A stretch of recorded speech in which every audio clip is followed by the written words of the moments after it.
చెప్పారు వెళ్ళే ముందు విచారణకి, వచ్చిన తర్వాత అదే చెప్పారు. కాదు అదంతా ట్రాష్, నోటీస్ ఒక ట్రాష్, విచారణ అంతా ఒక సొల్లు పురాణము అనేది. మెయిన్గా వాళ్ళు చెప్పేది ఏంటంటే ఇది ఒక డైవర్షన్ టాక్టిక్ అనేది వాళ్ళు చెప్పేది. అంటే ఒకటండి చాలా స్పష్టంగా, సరే రాజకీయ పరంగా వాళ్ళు ఎన్ని విమర్శలు చేసినా కూడా ఫోన్ ట్యాపింగ్ అనే విషయము వాస్తవం అని చెప్పి మన మననీకి, సరే అందరు కూడా దానిపైన విమర్శలు చేశారు. మన దాంట్లో కూడా అనేక సందర్భాల్లో ఈ ట్యాపింగ్ విషయాలపైన మాట్లాడుకోవడం కూడా జరిగింది. స్వయంగా కవిత గారు అంటే వారి కుటుంబంలో భాగస్వామి అయిన ఒక వ్యక్తి కూడా బయటికి వచ్చి చేసిండ్రు, స్వయంగా నాది కూడా చేసిండ్రు అని తను కూడా ఆరోపించడం జరిగింది. అంటే వాళ్ళ సొంత కుటుంబ సభ్యులు ఏదో చేసారని అంటే సరే వాళ్ళదే చేసినప్పుడు వేరే ఎవరిదైనా కూడా చేస్తారనేది జనరల్గా బయట ఉన్న వాళ్ళు ఎవరికి కూడా ఆ మాట పైన ఇంకా దాన్ని బలపరుస్తుంది. అట్ ద సేమ్ టైం ఇన్వెస్టిగేషన్లో భాగంగా నన్ను కూడా పిలిచారు, నేను కూడా వెళ్ళినాను. నేను వెళ్ళినప్పుడు నాకు కూడా అక్కడ తెలియని కొన్ని నెంబర్ చూసినా ఈ నెంబర్ నీకు సంబంధం అంటే మా ఇంటి వాచ్మెన్ నెంబర్ కూడా ఉండేది అంటే ఉన్న ఇప్పుడు వాచ్మెన్ నెంబరే తెలియదు రాజకీయ నాయకులు అంటే పక్కన పెట్టండి. నా ఇంట్లో నెంబర్స్ ఎవరైనా చెక్ చేయాలంటే ఏదో ర్యాండమ్గా చెక్ చేసేటప్పుడు అప్పుడప్పుడు ఫోన్ వాడినా కదా, నేనేదో క్యాజువల్గా తీసి చెక్ చేస్తే ఆ నెంబర్ కూడా దాంట్లో ఉన్నప్పుడు అదే సందర్భంలో వీరిని కూడా పిలిచారు. సరే వీరు బాధితుడా బాధింపబడ్డరా అనేది నిజంగా ఇన్వెస్టిగేషన్ క్లోజ్ అయినాక రేపు పొద్దున అన్ని ఆధారాలతో సహా బయటికి వస్తుంది. అండ్ పిలువంగానే ఇంత పెద్ద హై డ్రామా, ఇంత ఇది తప్పు అంత ట్రాష్ అని చెప్పి మాట్లాడి చెప్పాల్సిన అవసరం ఏముంది? ఇప్పుడు నిజంగా అంగీకరించిర్రా, కరెక్టా కాదా, నిజంగా వాళ్ళు అన్నిటిపైన విచారణకు అంత సిద్ధం అంటే కవిత గారు 100 ఆరోపించారు. ఆ 100 ఆరోపణలు ఇప్పటివరకు దానిపైన స్పష్టత లేదు, దానిపైన మాట్లాడలేదు, స్పందించాలి. ఇంకోటి ఇలా మాట్లాడుతూ రేవంత్ రెడ్డి గారి అల్లుడు అని చెప్పి పేరు తీసుకొని వచ్చారు. దీనికంటే ముందు ఆ వ్యక్తి పేరు దీనికంటే ముందు కూడా ఒకసారి తీసుకొని వచ్చారు. ఆ వ్యక్తి పేరు ఆ సృజన్ రెడ్డి అని పేరు తీసుకొచ్చినప్పుడు బీఆర్ఎస్ పార్టీ పాలేరు ఎక్స్ఎమ్మెల్యే గారు బయటికి వచ్చి మా అల్లుడు అని చెప్పి వారే ఆ రోజు దీని గురించి ఎక్స్ప్లెనేషన్ ఇచ్చారు. సేమ్ ఇదే నేమ్, సేమ్ ఇవాళ పేరు అయితే కోట్ చేసారు సుజన్ రెడ్డి.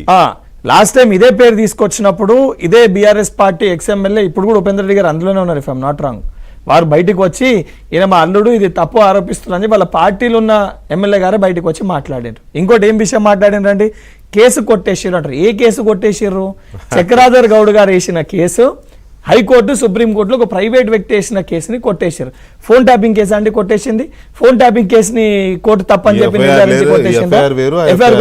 ఎఫ్ఐఆర్ కి ఫోన్ ట్యాపింగ్ కేసుకి ప్రజల్ని మిస్లీడ్ చేసి తప్పుదో పట్టిస్తే ఎంతవరకు కరెక్ట్ అండి? ఇంకోటి అరాచపకు తప్పుడు కేసులు అంటారు. తప్పుడు కేసులు అంటే దీన్ని అంటారండి.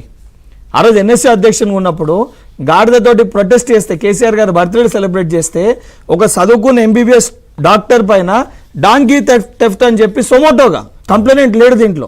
దీన్ని అంటారు దొంగ కేసులు అంటే, దీన్ని దొంగ కేసులు అంటారు. అక్రమంగా ఆ రోజు కేసులు పెట్టి అర్ధరాత్రి పూట 12 గంటలకు అరెస్ట్ చేసి గాడిదను ఎత్తుకపోయినా కేసు పెట్టారండి. డాంకీ థెఫ్ట్ అని కేసు పెట్టారు.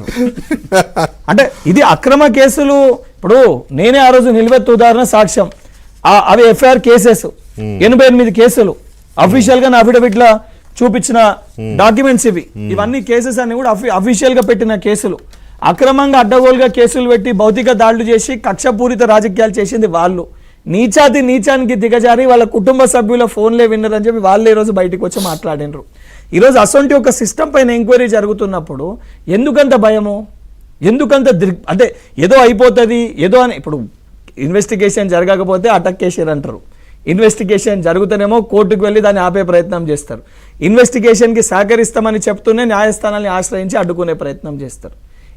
ఈ డువెల్ పాలిటిక్స్, డువెల్ గేమ్, ఈ డ్రామాలన్నీ దేనికోసము? వాళ్ళు ఆడే డ్రామాలు, నాటకాలన్నీ కూడా పెద్దయిన కుర్చీ కోసం.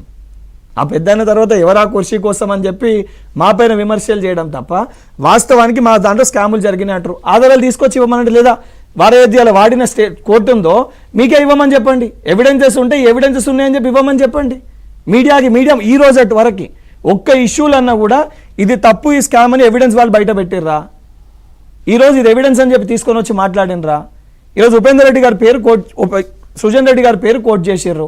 మరి సృజన్ రెడ్డి గారు కందులు ఉపేందర్ రెడ్డి గారు అల్లుడు కాదా? మరి అన్నిటిపైన కూడా స్పష్టత తీయాలి కదా. సుజన్ రెడ్డి గారు వీళ్ళ మీద కోర్టుకి వెళ్ళడమో కేసు పెట్టడం చేయొచ్చుగా. కేటీఆర్ గారి మీద, హరీష్ గారి మీద రిపీటెడ్ గా ఆయన పేరు వాడుతున్నారు. అదే చెప్తున్నా, అది వారు డిసైడ్ చేయాలండి.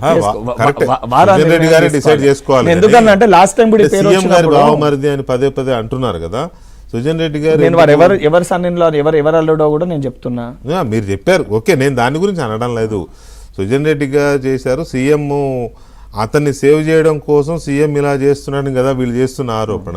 సుజన్ రెడ్డి గారు మరి దాని మీద వాళ్ళు రియాక్ట్ అయితే బాగానే ఉంటుంది. ఆయన అది అవుతేనే కదా ప్రజలకు కూడా తెలుస్తుంది నిజంగా ఆయన కూడా